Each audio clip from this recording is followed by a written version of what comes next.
my name is Zoe. I am the Tipsy Psychic, and today I'm going to talk about astral projection. I figured I should make this video because we all want to travel right now, or at least I do, and we can't, a lot of us can't, because we are in a quarantine or something is going on in the world, and we can't go to an airport. I can't even afford a ticket to get on a plane right now, so what better way to travel than from inside your own bedroom? When you are on the astral plane, you can go wherever the fuck you want. So why not do it?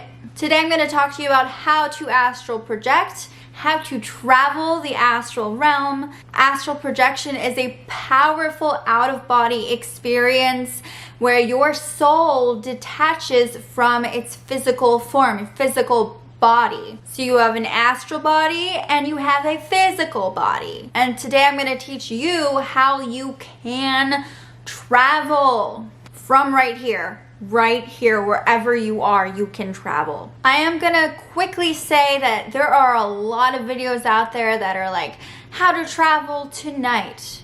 Learn how to travel in 24 hours or something like that. That's bullshit, okay? Because something like this, maybe it's easy for some people, other people are not as connected, and it's something that might take a little more practice, but it is possible.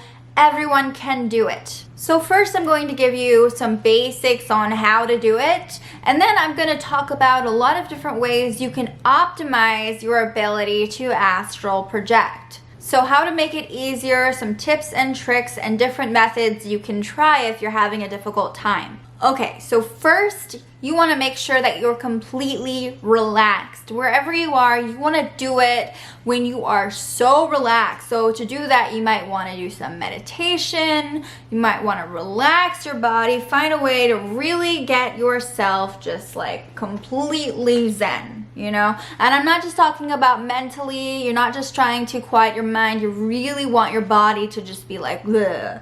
And sometimes it really helps if you're right about to go to sleep. Not if you are asleep, because we don't want to go there. That's like lucid dreaming. I've done a video on lucid dreaming if you want to check that out. It's pretty cool. We're talking about being awake, but your body's going to sort of be in a state of paralysis. So you're going to want to be able to completely relax, completely let go. Something that really helps is deep breathing exercises. There are a lot of different ones. You can look them up on YouTube, Google them. You can read a book about it. I don't know. Find some deep breathing exercises, but you really want those deep breaths. You want to really get out of your sympathetic nervous system and just chill out. Number 2 is optional. I suggest to people to protect your body, protect your physical vessel. It's not like you can just get possessed by a demon when you're up there, but sometimes it's good to feel like you have some kind of protection going on. So some people like to make protection charms or amulets to wear while they are doing it, just, you know, to be safe. Another big thing is you're gonna lay down. I want you to lie down for this one. Some people are like, you can sit up, that's fine. There are definitely different methods to do this. Lay down.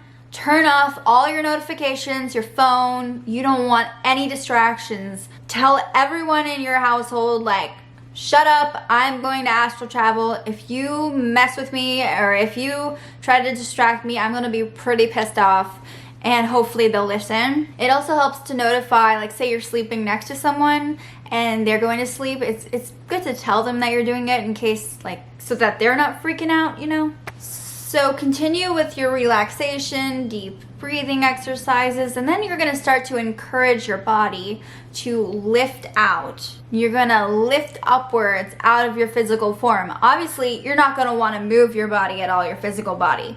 You want to lie there. You want to be very relaxed.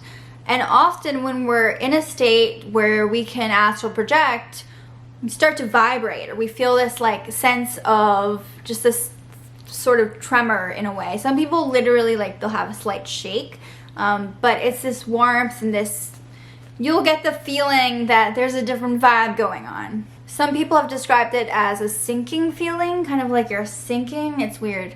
or like some people are like you're falling in a way. This can freak a lot of people out, but it's important for you to just like not resist that feeling, because it gets easier. But the more you resist, of course, the more it's not going to work. You have to be completely relaxed, completely okay. And remember to not rush yourself. Take things one step at a time. Lift one body part at a time. And it may take some practice. Like I said, it doesn't happen overnight for a lot of people. Some people, they're just so tuned in, they can do it. Some people advise doing it from your head, like from your forehead. It's easier for a lot of people to lift out of there. So let's say that you've mastered this part and you're actually floating above your body.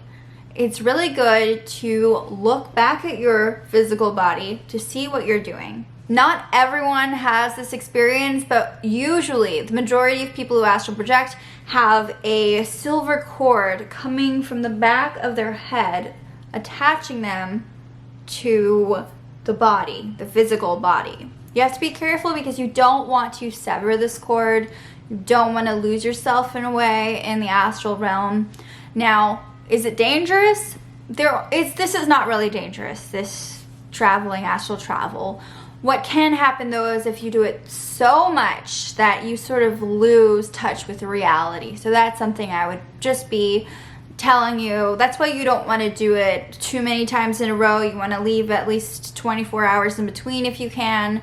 The more you do it, the easier it gets. But it's good to know that there is this cord sort of attaching you to the physical body, whether you can see it or you cannot. It stretches endlessly. So once you are good with that, you have to start small, okay? You take it one step at a time. Maybe astral travel to like one side of the room and back. You can literally walk there like you're in just a parallel universe, or you can really bring your body to that place. Some of it might take practice, and the first few times you do it, it might be easier to just stick locally, stick close by. You can go visit your friends. If you want to wake up, if you want to go back to your physical body, then all you have to do is think of yourself there. You have to just like be there, and you're there. It's not difficult. That's why if your physical body's in danger, like your physical body is meant to protect your soul, right? So it's sort of a form of protection. So if your physical body, something going on with it, someone's pushing on it or something, you will naturally snap back into it. Some people feel like at first it's harder to go back into their body, like maybe it's a little rough, but definitely take your time waking up, lift each limb slowly, get back into your body, and don't forget to write it down. Don't forget to say, oh, this is what I did in my astral travels. It's kind of like lucid dreaming. Sometimes, in the beginning at least, you have a hard time remembering what you did. That's the basics of it. I know that's super vague. Here are some other ideas or tips, things you should know about astral travel. Number one, don't travel during a storm. Like, don't do it. The weather actually has a strong impact on the astral plane. Your health is very tied to your soul. Your astral body is just as affected by what you eat and how you exercise and how much sleep you get than your physical body. So just keep that in mind. If you are healthy, if you are keeping track of yourself, if you are being kind to your body and you're not filling it with toxins and icky stuff and everything's working fine, then astral travel will be a lot more pleasant and a lot easier for you. So often that means not astral traveling on a full stomach. You don't want to stuff yourself and then go astral travel. It's easier if you feel light, so like fasting or eating very, very light. Also, I know this might not help during this time because everyone's a little stressed out, but doing it when you are very stressed out, it doesn't work very well. It's not gonna work if you are super anxious. A lot of us feel this anticipation or fear when we're about to astral project, and that's a little normal, right? Because you're like, whoa, I'm gonna go up there and astral project. But at the same time, you can't be super afraid, or that will create resistance and you can't resist, right? That's kind of counterproductive. It's also easier if you actually have like a purpose for astral traveling, whether that's I'm gonna astral travel for the first time ever, or I want to go see the Athens in Greece, right? Something like that. Like you have to have maybe a destination or a reason. I want to go make sure that my mom's cat is okay. Also, if you share a bed with your spouse or your partner, definitely give them a heads up that you are doing this so they're not like freaking out if you're not waking up or something. Another thing I'm gonna say again is practice. Keep going. If it didn't work the first night, keep trying, keep trying, keep trying. You're exercising it. It's kind of like an astral muscle, right? Many people claim that it's much easier to do if you have just woken up from REM sleep. So that's not something that's usually worked for me, but it has worked for a lot of people. It's when you're in the stage of sleep where you're your mind's still awake, but your body's asleep. And so when you set a timer to wake up at that time and then you astral project, then that might be very useful for you too. So just keep that in mind. When you're keeping track of your travels and your journey, definitely keep your journal by your bed with a pen so it's easy when you just wake up, you can write it down. The best way to do it is to do it naked, but if you don't want to be naked, that's totally okay. Just wear something really comfortable, like wear maybe a flowy outfit, something that is very light. Something that can really help you is visualization. People underestimate this so much and it helps in so many different ways, like with your psychic experiences, your imagination. It just helps you so much in the growth of your third eye and everything and opening it. Visualizing, there's so many different techniques you can do. I advise you to get some books out on that if you want. I haven't thought about making a video about that until now. Let me know if that's something you want me to do. Trying self-hypnosis or seeing a professional to be hypnotized is also an option. It's important to never cross your limbs while you're astral traveling for multiple reasons. One of them being you don't want to cut off your blood circulation. Also, remember, if you have pets, there's a huge chance that your pets will be able to see you and be more aware of you. Animals are very connected to the astral plane, even more so than most humans. A friend may sense you. Make sure that you are also, make sure that your intentions are pure. If you are going up there with the intention of seeing this girl you had a crush on in high school naked, then that's not a great idea. So make sure your purpose is very, very specific and very clear and well-intended. Body temperature can really, really impact your ability to astral project. So actually this is like the missing component for a lot of people, right? They're like, I can't astral project, and all they do is have to switch a different body temperature in their room, right? So humidity can also be very helpful.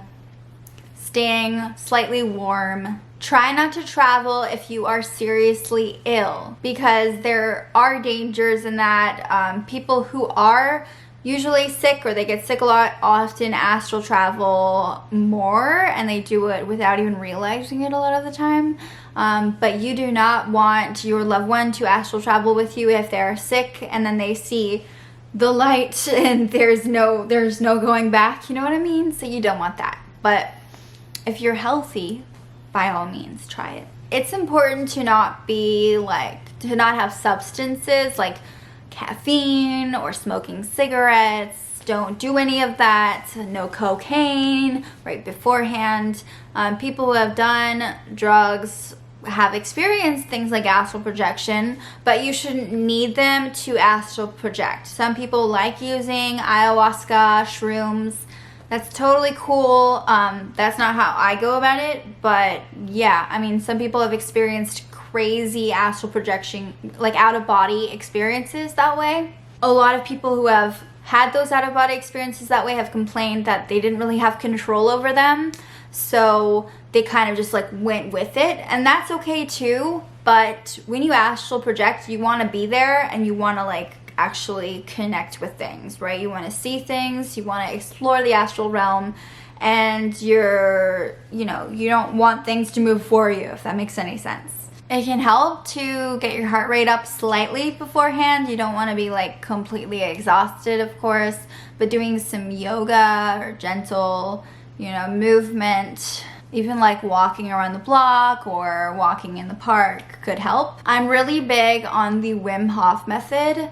Wim Hof is like this awesome guy who invented this method with breathing, and he also has this whole thing where he like survives in extremely cold environments, and I think he like beat a lot of Guinness World Records. Anyway, try his method. You can look it up. They even have an app for it. But when it gets to a point where you're like super, it's like controlled hyperventilating. So it gets to a point where you're doing this breath work and you're sort of in woo land. And then you can take astral projection from there, take it a step further, if you know what I mean.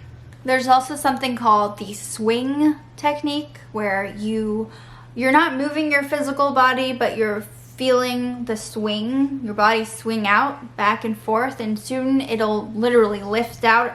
Yeah, so a lot of people have said that that has helped them. So that's just some of my advice on how to optimize your ability to astral project and how to do it.